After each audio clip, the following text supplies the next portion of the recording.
في حضرموت هم أخوتي وكل اليمن هم أسرتي، لازم أن أظهر نخوتي وأوقف بجنب أصحابنا. دخل الحقير دون العطاء ما خلها تلبس غطاء، على رأسها وهذا خطأ نسكت على عدواننا.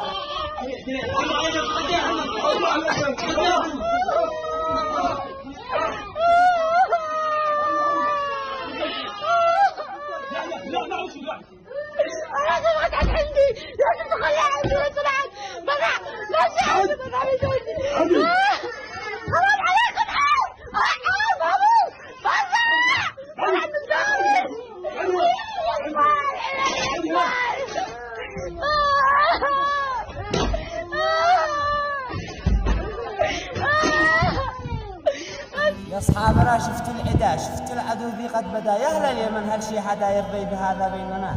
يلي سمع صوت الصدى جيبوا على هذا النداء، لأهل اليمن روحي فدان اليمن برواحنا. في حضرموت هم أخوتي وكل اليمن هم أسرتي، لازم أن أظهر نخوتي وأوقف بجنب أصحابنا. دخل الحقير دون العطاء ما خلها تلبس غطاء، على رأسها وهذا خطأ نسكت على عدواننا.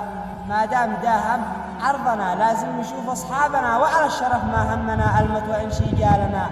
قل للحقير يا كالرجال ما في جنوب ما في شمال، يد واحدة والاحتلال لازم نشوف فزعاتنا على الأرض والعرض لو نموت، واللي غزاهن ما يفوت في يدنا يصبح فتت نرجم بهلك لابنا.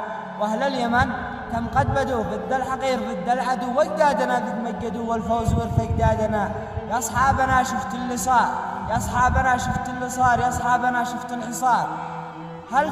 هل فكروا بالانتصار؟ هذا الكلاب عطالنا. يا حضرموت يلا اظهروا ويكفي كفا تتأخروا، والكل معاكم افخروا يد واحدة يا أصحابنا. واللي حصل ذا عندكم لا تسكتوا، الكل جنبكم، ذي مننا هي منكم وأعراضكم هي أعراضنا.